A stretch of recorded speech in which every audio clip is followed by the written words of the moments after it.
Good evening and welcome to Between the Lines. I'm John Matisson. My guest tonight is a student at the University of Cape Town. Her name is Akosua Koranteng. She was born in Ghana, but she's been in South Africa her whole life. She's a master's student in African Studies. Started with a BA at UCT in Economics and Finance, then an honours, and now studying African Studies. Welcome. Thank you. Akosua, tell us from your point of view, and of course I know you're not speaking on behalf of the Fees Must Fall movement or anyone else, right? But tell us from your own point of view, what is animating student activists now? So I think that what is happening on our campuses right now is really a response to the greater social issues that are facing South Africa today. So I'd characterize it by three elements. It's firstly, the call for the decolonization of our curriculum, which is anything from actually changing the very Eurocentric curriculum that is perpetuating epistemic violence on our campuses and in the academy, and then also the representation of the actual academic work. So a lot of the work is not being done by actual Africans, or Africans are not being allowed, so Black Africans are not being allowed the spaces in the academic ranks. And so it's that, and then there's the protracted worker struggle. We recognize that, you know, the student struggle is very much tied to the greater struggle of the workers, and we've seen some progress in that with UCT insourcing 1,000 workers just this year after very long protracted struggle against outsourcing. And then I would say the third, so decolonizing the curriculum, the worker struggle, and then also creating spaces where Black people are actually feel welcome, and it's all linked. When what we're saying when we say, you know, let's take down the Rhodes statue, is we're saying that let's take down these representations that are not for us, that do not represent the history of Black people. And it's not to say we need to just completely get rid of them, but they need to be memorialized correctly. We cannot continue to valorize people who destroyed Black livelihoods. So. Yeah, absolutely. I mean, Cecil Rhodes' history is so dark. To take that on, because I think from the public point of view, the first thing people were aware of was Rhodes Must Fall. Mm-hmm. And I suppose there was a mixed reaction, and then there was Fees Must Fall. Mm-hmm. And I think after the television started to interview students who understood how tough conditions are for some students, mm-hmm. There was a lot of sympathy. And then there was some violence, and there seemed to be a shift in the public attitude. But all that's rather superficial. I'm interested to understand much more deeply. Clearly there are deep concerns. If you started with the Rhodes Must Fall, and you said it must be memorialized in a different way. That, to me, is very exciting. Mm-hmm. Is there much thinking about how that would be done? Who should be there? How should it be replaced? I mean, I think in general, when you talk about decolonization, we want to flip the pyramid, right? So comrades will agree that we're very inspired by the works of like Fanon, mm-hmm. who says, you know, the first shall be last. And so we want to move away, you know, more and more away from valorizing people who are known for their conquering peoples and for their greatness of making money or whatever, and valorizing people who can remind us that our struggle is always about the people. And so whether we replace it with Robert Sobukwe, or whether we call Jameson Hall, or Marikana Hall or Sobukwe Hall, what we want to understand is we are operating in public spaces, and the public spaces need to represent the majority. And so who are the figures and or the collectives or the icons that will remind us to always be striving to meet the needs of the majority and the greater people. I suppose from the history of student movements, mm-hmm. I mean, we had them in our day here as well. They evolved quite fast, and that's what mm-hmm. I think has been exciting about the student movement. It started off with some very localized student mm-hmm. things, and have moved on, as you say, to social mm-hmm. justice and or public concerns. I suppose it's too early to say that there's a consensus around putting Sobukwe or Fanon or whoever up there instead of or as well as. Is that premature? I mean, I think, again, the movement isn't about replacing, all the white faces with all black faces.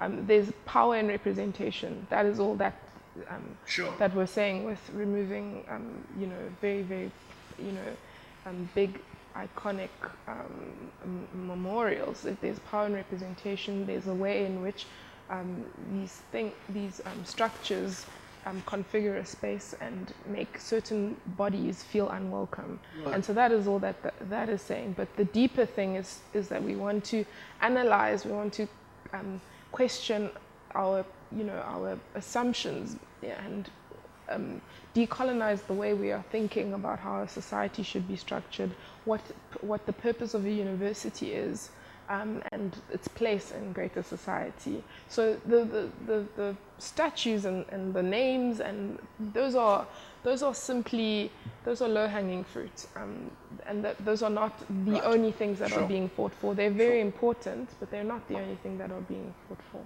Right. Yeah.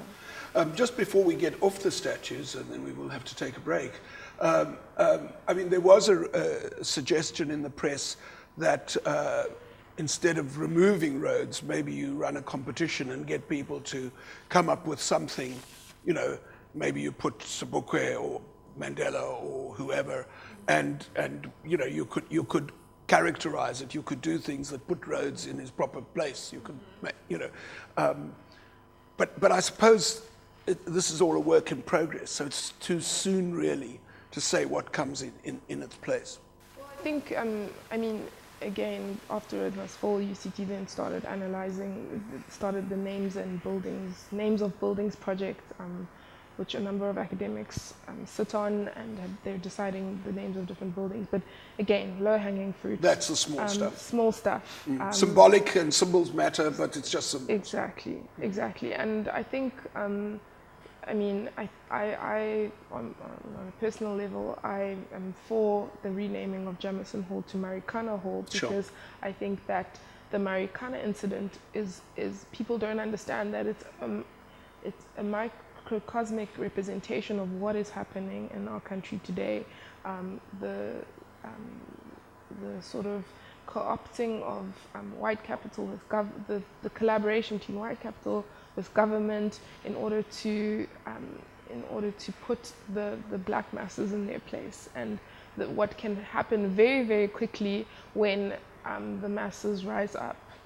Basically, they get shot, and the lack of regard and the complete the denigration of black lives and black bodies. Yeah, and it was such a major event, and yet it wasn't. We didn't feel that it galvanized the country into responding. Exactly. I'm afraid we have to break. Okay. We'll be right back.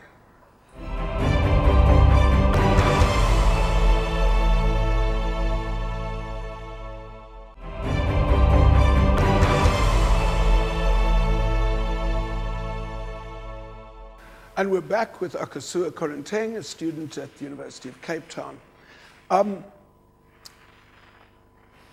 The issue then moved on to things like workers' conditions and, as you say, social justice issues. And then there was also an evolution from blaming the university authorities, and then it started to mix with government. Professor Jonathan Jansen has studied African universities, and he was very pessimistic. He said when he looks at African universities, the decline he has seen is based on three things: government interference, state interference in the universities, lack of funding, and continuous instability. That, I suppose, is a concern. Is that something you've talked about? Well, I think that what Fees Must Fall showed was that that even though the student movement began in the university and at the site of the university, it very necessarily needed to move outside of the university and target government. And the response kind of from university management was that, we would love to drop fees, but, government continues to cut back on funding to universities. And I don't think that there was a naivety of that. I think that what we need to understand about activism is that it is something that is there to disrupt, to get people thinking. Because if the activists don't pressure the university management, then the university management continues to sit and, they complain in their background that, government is not funding, cutting back on funding. But what happens is, what's useful with activism is that it took it right up to government, and which was beneficial for universities. I mean, we're yet to see what happens in the coming year with the next fee increase. But we know that students won't take it lying down. Yeah, no, I think that's quite true, and in fact it was a case of civil society standing up and succeeding. Government actually backed down from saying we will never back down to backing down. But the concern now is, I mean, if you read what Janssen said, for example, was that in the last 15 years they've doubled the intake of students, but their share of state funding has actually been cut. And we also discussed this question of black PhDs. We are producing black PhDs in South Africa, and others are being produced abroad. But when they come back, as the society is structured now, they can make more money not only in commercial sector, but also in government. So the government is allowed, according to this argument, public service salaries to rise faster than professors, because we, as a society and as a government, are caring more about satisfying perhaps white-collar unions than we are in building our universities. There seems to be a wrong prioritization. Well, I think there's many things that need to be looked at there. I mean, the sort of incentive for black academics to come back to the university, I can only speak from UCT. Right. UCT is a very difficult space to operate as a black academic, and you can speak to the Black Academics Caucus at UCT.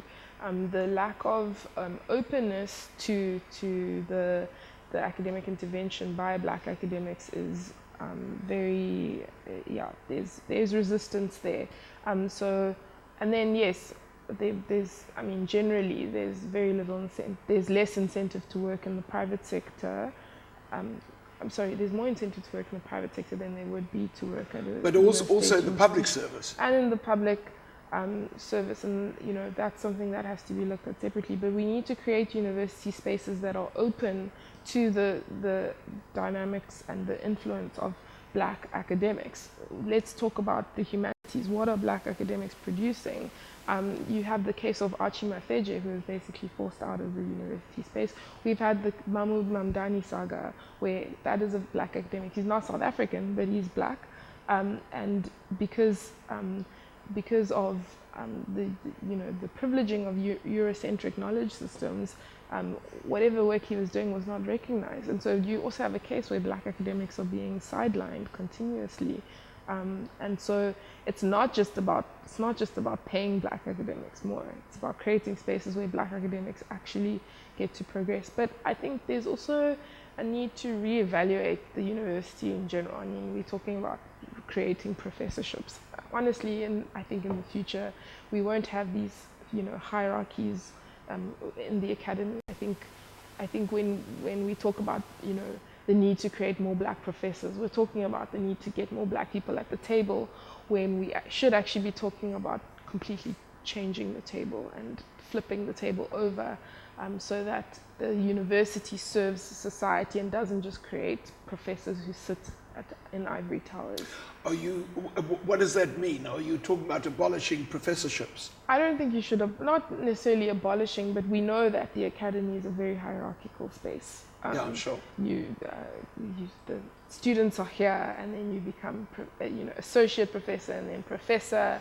And what does that even, what does all this mean? I mean, what I'm saying is that there should be a case where the university is not about creating professors, but about generating the type of research and the type of work that serves society, and not just having more professors that sit and get tenure. But is that necessarily in conflict? I mean, you've studied, you've got 2 degrees, you're getting a 3rd degree, you're becoming more senior.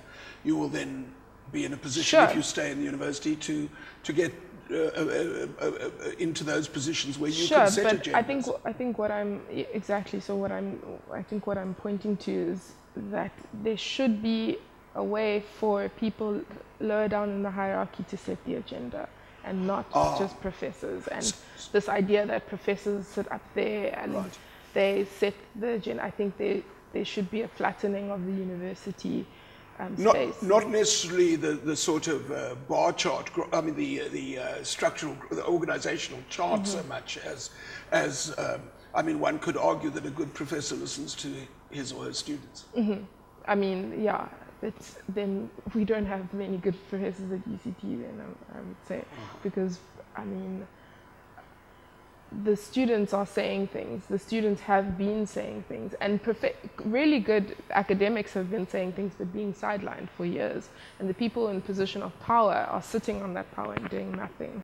And so there needs to be a flattening of the decision-making processes in the university space, because the university is a public space. It's a public institution that is there to serve the public, but yet we have this tight ring of people who have very different incentive structures. So they are looking to get higher up in the hierarchy and get higher salaries and I don't know, get professorships, so that whatever the perks and whatever. And so their incentive is structured differently. And so we need to realign those things so that their incentive meets the needs of society. We're going to have to take a break. We'll be right back.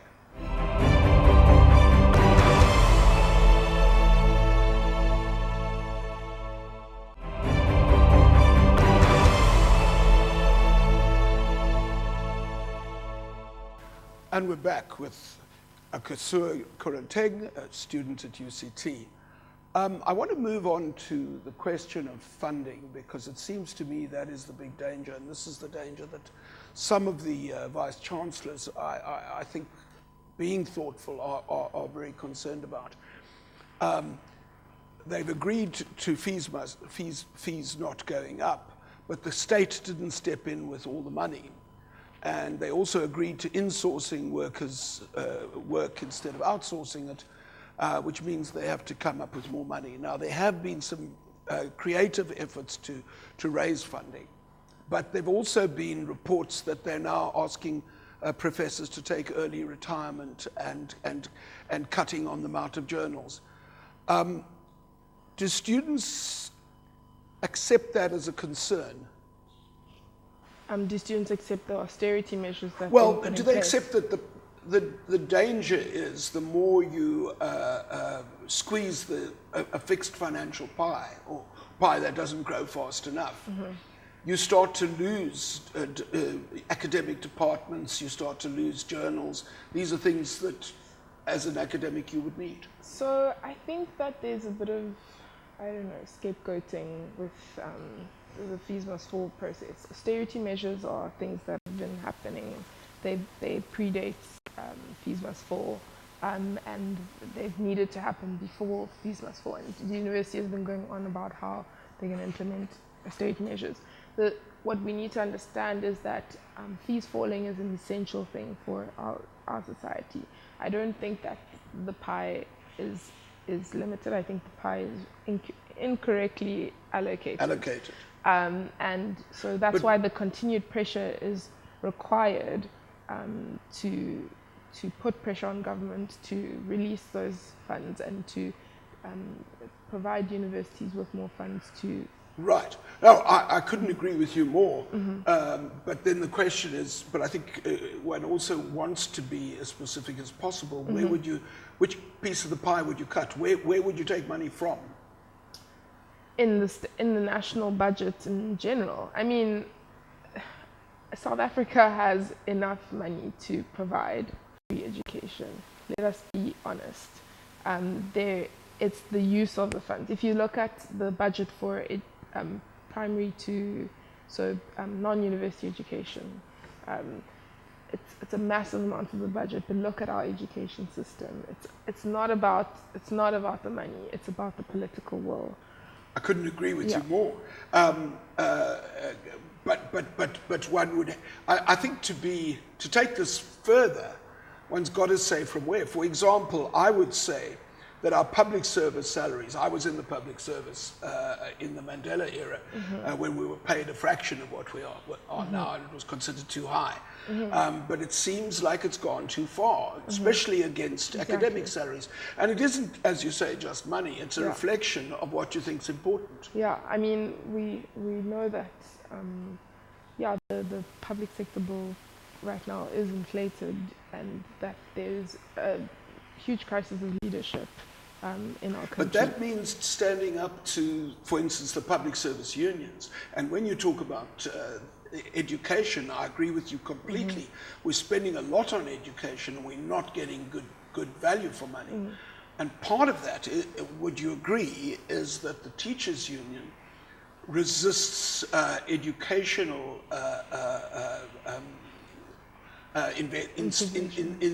inspectors and so on, things that would raise the standards. And that is a political will question. Sure. Are you willing to stand up to the teachers union?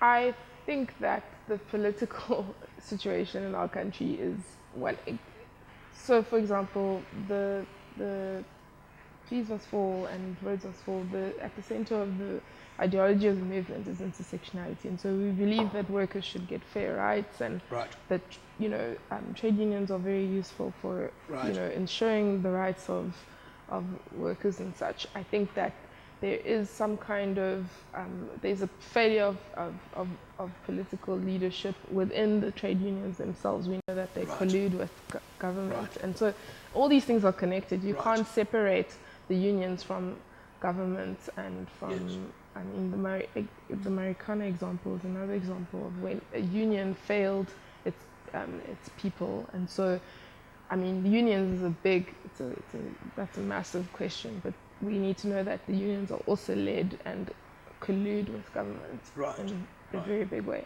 Well, I find myself agreeing with you on all of that too. When you talk about, have you got as far as, would you say there's a developing ideology? Is it a social democracy? Is it socialism? Because you're a finance student, an economics student. I'm trying to push for the economic theory. Sure. I mean, I think there are lots of isms that are useful. I don't think that, there's a specific ism that we subscribe to, but I think, do you mean pushing for, would we be looking at socialism? It seems to me that there's a vacuum worldwide, not just in South Africa or even just in Africa, where, the Soviet Union fell, people said, oh, well, that means sort of pure, unadulterated capitalism, which became this very purist kind of market-driven thing. And nobody, Piketty has attempted it, but nobody has really got there. Exactly. I mean, it does seem to me that one has to start to face the fact that the market is an essential component of wealth creation, at the same time that the state needs to be strong and clean as a safety net for people who need it.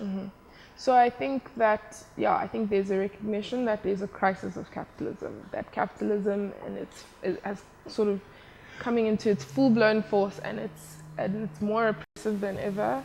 And we're very low on time, but that's the easy part. The hard part is what is the what's response? Instead. But so I think that I think the time for binaries, capitalism versus socialism, and this ism versus that. I think we need to move towards a thing of what is the social situation that would serve the people, and it's one that might look very socialistic, but there's elements of communism that Right. that are It's a pragmatic mixed system. exactly. And I'm sorry, I have to cut you off. We Sure. could go on forever. That's all we have time for. Just before we go, I want to recommend this book. It's The Panama Papers, breaking the story of how the rich and powerful hide their money. It's by Bastian Obermeyer and Frederick Obermeyer. It's the one you've all heard about, but it's now available in South Africa. It goes from Russian President Vladimir Putin's best friend, who plays the cello for a living, but somehow makes a fortune and has accounts all over the world, to British former Prime Minister David Cameron's father's tax avoidance, to companies like Amazon and Apple that legally don't pay taxes in most of the countries where they operate. It's well worth reading. I hope you'll read it. That's our show. Thanks for watching. Good night and happy reading.